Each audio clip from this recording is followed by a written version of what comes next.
And welcome back to What If, Part 9 of What If Sakura was a Senju. Last we left them off is they had just completed their retesting, basically Kakashi testing Naruto, Sasuke, and Sakura. Now, where do they stand power-wise? Naruto is stronger than his canon self. He's got some Winjutsu. He can do a one-hander Rasengan, but he needs to do two hands for the Great Fall Rasengan. He does have better control over the Kyuubi chakra, the amount he has control over, than he did previously. In fact, he can probably access at least the tail standard chakra and one tail cloak on his own. Sasuke, in these scenarios where he stays in the village and there's no other interfering force, like say he's trained by Jiraiya or some weird thing like that, and when there's no other interfering force, I usually have him train with Kakashi, so he always stays at a consistent strength, which is ultimately stronger than his canon counterpart, minus the fact he doesn't have a curse mark on him. Due to the fact that Kakashi just has more jutsu under his belt that he's learned that he can teach Sasuke, give him better control of his Sharingan, and just overall give him a bit more experience in terms of strength overall. Because really, when we break it down, besides like say the Chidori, like that Chidori spear, and summoning snake jutsu, what did we really see that Sasuke had learned from Orochimaru? I don't know. I don't know what we saw he learned. So. And Sakura, now see, Sasuke is the most versatile of them, given the Sharingan and what he's probably overall learned. And he has a blade on him. I'd give him the sword. Naruto just has the most amount of raw strength to him. Sakura, however, being Senju, wood release, water, and earth, is the most balanced of them. She's not the strongest. She is, because I think both Naruto and Sasuke could probably beat her in a fight. Sasuke definitely. Naruto, though he lacks a certain amount of technique, is crafty enough and has the stamina, even though she is a Senju, he's an Uzumaki, so they're basically when you break that down too, they're technically related. Is that he'd probably end up winning long term. And I would imagine Sakura's also trained her Tsunade for medical ninjutsu. I say that because Yamato can only teach her so much about the wood release, not being an actual Senju himself. Tsunade, being a Senju and being the world's best medical ninja, she would probably train her Tsunade as well. Tsunade would probably even make sure to get some training under her and make sure she learns some medical ninjutsu. Also, having water release on her side probably would allow her to, earth, water, and the wood, I think gives her a bit of better control over the aspects of certain poisons. For example, the earth-based nature of the poison Kakuro had, she'd actually be able to extract that even better because it's earth-based and she has an earth chakra that she's very strong in. So let's actually just fast forward this real quick. So they go on their first assignment. Team 7 goes to rescue Garra, meet up with Temari. Chio attacks Kakashi. Naruto blocks to get settled out. They save Kakuro. Fast forward to basically when they meet up with Itachi. Now, Sasuke would definitely want to just take his head off right there. But he's had enough time over the years to level himself out enough that he's like, okay, if we can kill him, great, but we do have to get to Garra first. Naruto suggests maybe leaving some clones here, splitting the group up, because there's three of them. There's five of them. So two of them stay there, three of them go ahead, and Naruto leaves some clones behind to help. Kakashi says that won't matter. Itachi won't be able to. Itachi could probably identify the clones without an issue. And do you really think you're strong enough to take Itachi out even in multiple groups? And Naruto is like, he can't really argue that Itachi is still probably stronger than he is. Itachi does like, I see. I see Naruto. So you're willing to take me on? Are you sure that's a wise idea? And then Kakashi interrupts by saying, like, I don't think you're one to talk, Itachi. Just how much of your eyesight have you lost? And then is it what? And then, how does he know that? And even Sasuke's like, how does he know that? Well, whatever. And then the fight breaks down. Itachi is is keeping them at a distance. He tries to put Naruto into Genjutsu. He gets snapped out of it. He realizes he can't do the same to Sasuke or Kakashi simply because Kakashi's much more wily. Like, he put a clone in the Genjutsu instead. And Sasuke's Sharingan, just having a natural benefit, Sharingan, And 2, and a lot of training with it, he's able to just repel Itachi's genjutsu. All the while, as he was distracting Kakashi, Naruto comes in with a great ball Rasengan, just obliterates the Itachi copy. Guy's team has the same issue with Kasame. Now, here's the thing about this scenario, is that I fully imagine once they get there, they say, we gotta go, we gotta rip the seals off at each point. It's like, I think someone would just say, Naruto, why don't you just send some clones out and do it? Oh, yeah. That way, if they're trapped, your clones will just take their damage. All right, and then they pop it off. Those weird Earth clones appear, duplicates, but the clones just poof, and then they just disappear. So they come in, and unfortunately, Garra is, kind of done. So, because I don't think any extra time or any less time has passed or any more time has passed. So I think they arrive right at the point where they gotta rescue Garra. Now, how does this break down? Naruto is definitely going to be the more impetuous one, definitely. Oh, yeah, I forgot. Naruto has his Ultra Instinct, too, so he has that as well. And by the way, someone had commented in one of the videos, why does Sakura being a Senju make Naruto stronger? Well, that's actually a very easy answer in my eyes. The reason it makes him stronger is because he would see both Sasuke, the Uchiha, the class prodigy, and Sakura, the also class, and he's stuck on a team that he can't progress. That would encourage him to do whatever it took for him to increase himself. So honestly, for a little while in this scenario, it would be Naruto playing slightly the Sakura role, saying, I'm going to catch up to you guys. That's what it would be. And I'm not saying Naruto's a much better character than Sakura. I've gone on record saying I don't like Sakura's character very much. But we're trying to do her kindness because someone suggested it. So that's why Naruto is strong. So him and Kakashi and even Sasuke would go after, and I think Neji would go on. So basically they'd split the group up. It would be Lee, Guy, Chio, Sakura, and Tenten versus Sasori, and then Neji, Naruto, Sasuke, and Kakashi versus, and did I get that right? Naruto, Sasuke, and Neji, and Kakashi. Oh, Chio's there. That's why I got the team. There's one extra one over there. So in the fight with, let's just do one side and then go to the other. In the fight with Deidara, Naruto still is like, I'm gonna kill you. It's like, Naruto, slow down. And then Kakashi grabs him. He's like, don't worry, dude, I got it. It's like Neji's like, I got it. Weak point. It's Earth based. He's like, got it. And then Sasuke just uses the lightning, the Chidori spear, pierces the bird, just it falls into crap. It's like, no, you does. Like, nope, got it. And then it's like 8 trigon vacuum bomb hits the Deidara. So basically, Deidara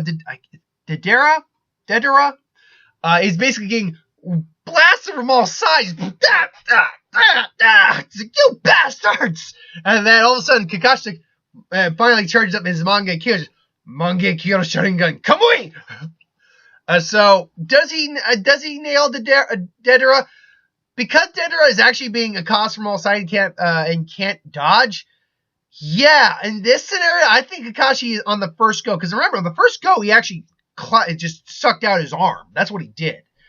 In this one, I think he gets a better shot and actually hits him in the chest instead. So it's farther down here. So he's just, and then he's just, and even Deidara is just like, he's just starting to cough a little because he's bleeding out now. Just, you bastards! And unfortunately, if I'm not mistaken, this side is where that mouth was. So a good chunk of that mouth is gone too, so he can't even do his finisher. Now he's like, no! This isn't going to be the enemy, you bastards!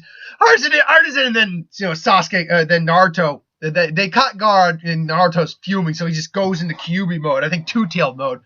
And Kakashi thinks, should I stop him? They remember Shirai's wrong. He's like, don't worry. No, it's only until the 3-tail cloak that you might need to get concerned. Naruto's actually still got a solid amount of control up until this point. So he's just in a rage, goes to 2-tail cloak, does a wind rust, basically does a tornado fit, does a technique he figured out a while back, Rasengan tornado fist, and a great ball Rasengan tornado fist, which just causes just a great, essentially he makes a mini Rasen shuriken. Is what he does. Bigger than the normal Wind Rasengan, but not quite the same size as the Rasen Shuriken. So he combines the two together, and he just launches them at the Deidara. He just tries to, I'll kill you! And he's, there's an explosion! And basically they hit each other. he goes boom. Like, you saw the amount of explosion. Kakashi was barely able to stop that. However, Naruto's attack is powerful enough that at least repels a solid amount of it before just, and he's pumping it with Fox Chakra too, so ultimately just, boom. And so debris is raining down, but Deidara's dead. Deidara's dead now. And Naruto, he comes at, it's chakra cloak receipts, but he's also just, that something like that, the amount of emotion, anger, and rage, and then just attacking, took a lot out of just, it's Garra. Don't worry, we got to get back to him. They hear the explosion off in the distance. We got to get back to him. Now, Kakashi at this point is actually relatively okay. He's only had to use Kamui once.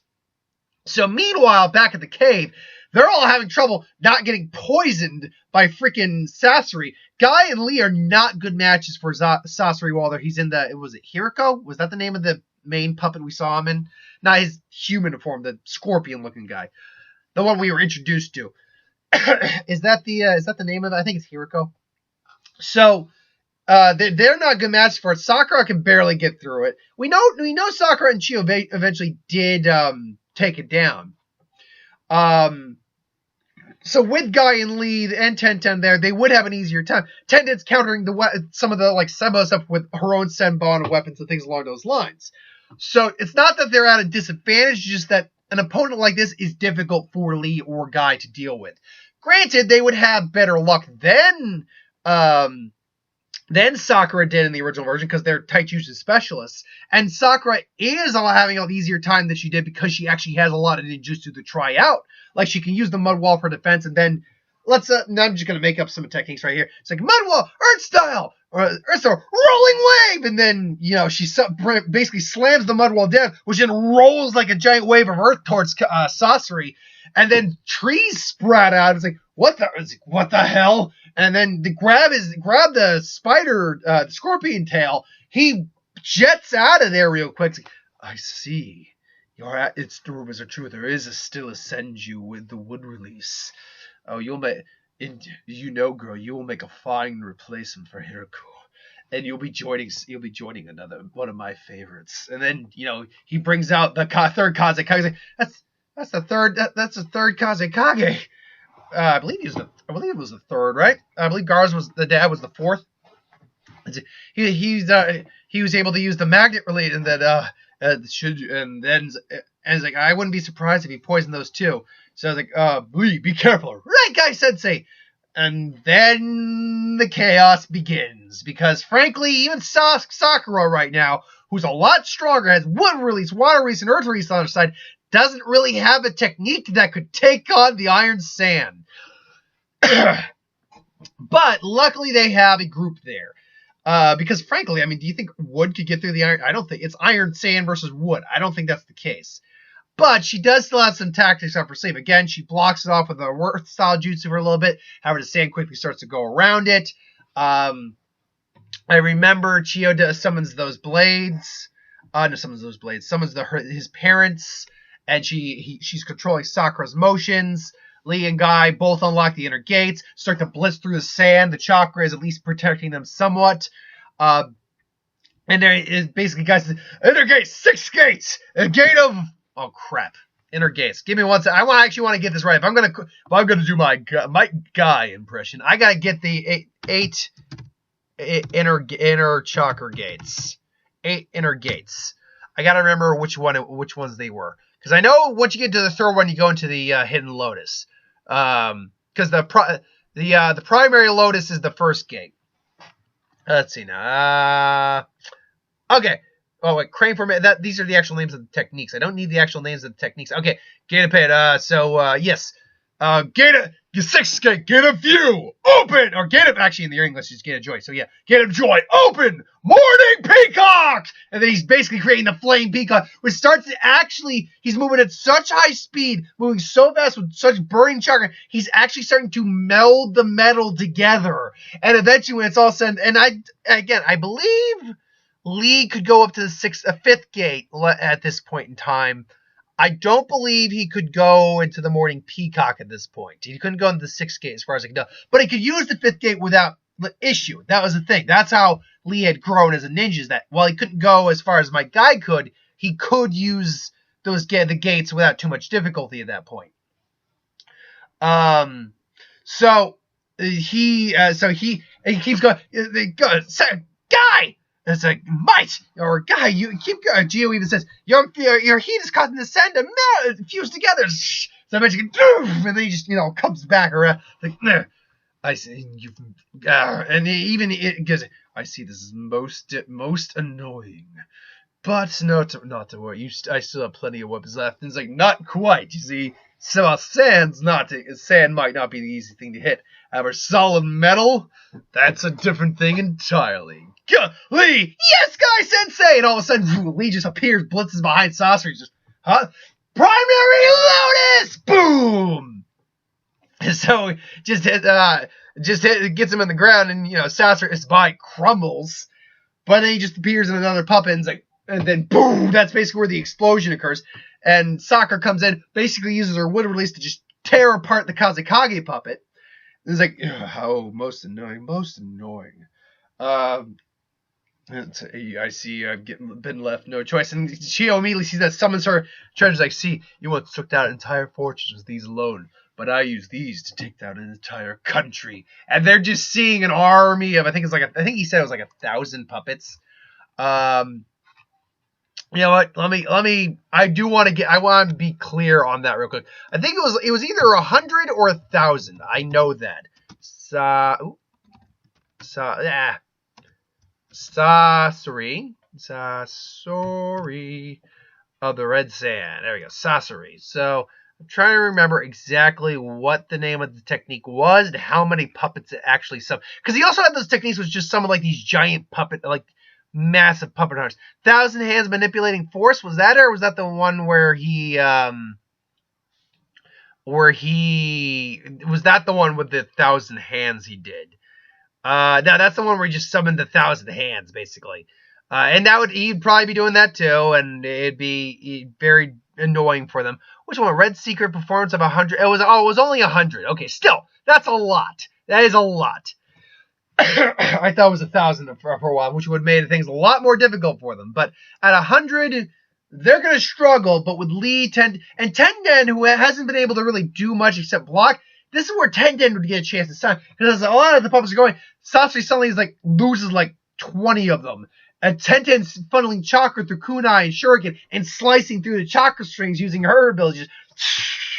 There you go. It's like so she's actually able to be useful. Guys fly through them, and Chio says, that core, it's the only part of it that's still human. So then eventually Sakura is just funneling through. She basically is like, you're not the only one with a trick received. What's that? Giant Buddha or something like that?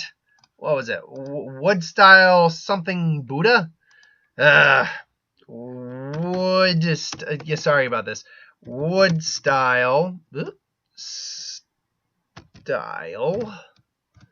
Jutsu. Wood style something Buddha. I want to get the name again. I want to get these names right so I can actually display them properly. Now, to be fair, when Sakura uses this technique, like I said, she's never going to be Hashirama in terms of the level of ability she's able to use this. Is that a 60-year-old technique? Cocoon entering society, bliss, bridging hands? What? Or is that with? Oh wait, is that the technique he was using with all the? No, that's the technique Yamato uses to suppress the chakra of the nine-tailed fox. Which one was it? It was the top transformed Buddha. Was that it? Nope, that is not it either. Sorry for delaying this video a bit longer than it should have been. I should have probably looked this up prior. Let's see. Wood release, wood dragon, native trees, great forest, 5-element combination, food dog head. Okay. Cutting advent of world flowering tree, native wood. Transformation, stage art, wood release, true 7,000, several thousand hand spontaneous trees. It's technically speaking, this, I might have to correct this a little bit, but technically it's not a wood release, but it's a sage art wood release. If I'm getting the right technique down, Yes, I am. However, I don't think that's. I think we can allow it because Zetsu, White Zetsu with Yamato was able to use this technique as well, if I'm not mistaken. So I believe that we saw them use it anyway. We'll allow Sakura a small version of it because obviously it would not make sense for her to be using the massive version, but we'll allow her a small version, like not Bijou level in size, but maybe 20 feet tall and only has like a couple dozen arms. I think that's reasonable. But she still summons it and just plows through the remaining, and then finally just grabs Sasori and just rips him apart. Tries to appear behind her again. However, Chio does the thing and, sad death. Now, he does get the information about Kabuto showing up, spy for Orochimaru. However, they are probably going to be planning something different because Sasuke isn't. Why did I say Zetsu? Sasuke isn't missing. There's no immediate reason for them to go and do that. So ultimately, then Chio comes. She sacrifices herself for Garra, and they leave. Now Kakashi is actually still pretty okay. He's only used Kamui once. He's tired, but he'll be fine after some rest. So that's basically it. We'll get back to the village. Everyone's actually fine. Now, the advisors will have that conversation about Tsunade and maybe putting Sai on Team 7. However, this is not one of those scenarios where I think it's going to work because they already have Sasuke and Sakura on there, along with Kakashi being okay. So I don't think they get their way. In fact, I think Kakashi shows up and is like, "Oh, is there something wrong with you?" What, Kakashi? I mean, no, you're doing fine. But he's on pressure to get. No, he's not. He's Naruto Uzumaki of the Hidden Leaf Village and a ninja of this village. And he's more than capable of handling himself. Like, he pulled his weight on the mission. So, and he has me, and he has his teammates, and he's got Tsunade, and anyone else who we need. So, and if you need the vote of his sensei teacher and one of your best Jonin, I'd say he's pretty much good the way he is. And Sasuke's just Kakashi's just reading a book. Unless you got a counter argument to that. Do what you want. Very well. Since Kakashi it seems confident that nothing bad should happen, we shall respect the wishes. And so I was like, good. Thank you, Kakashi. No, absolutely. No problem. I hate I hate politics interfering with shinobi business. You and me both. So yeah, I was like, drink? No, I'm good. Thanks very much. So that's where we're gonna leave it off with. What's gonna happen with the Sasuke retrieval arc? That's obviously not the arc anymore. And how much are we actually gonna cover? Because again, the whole Hinden Kakuzu thing is going to go down pretty much the same as it goes. So once we get past the Orochimaru thing, that's just going to breeze right by. Because with Sasuke in the village, it really causes things to speed up a bit. Because he's there to aid against other opponents. There's arcs involving him don't play out the same way, and they probably go faster. So it does change things when Sasuke is in the village. Also, remember, Deidara's dead. Deidara. I'm going to go with Deidara. Deidara is dead. So, dead's dead, baby. Deidara's dead, baby. Little Pulp Fiction there for you. But anyway, let's see where it goes from here. We're on part 9 right now. I'm guessing I probably got another 3 parts to this, maybe 4. I think I might be finally finishing out the Naruto took the scroll from the village after Mizuki one this Sunday. I think I'm finally going to finish that one up. Which, thank God, because it's going right into the week of What If after that. I'm like, oh, in fact, let me double check that real quick. The week of What If this week would start. Yep, next week is the week of What If.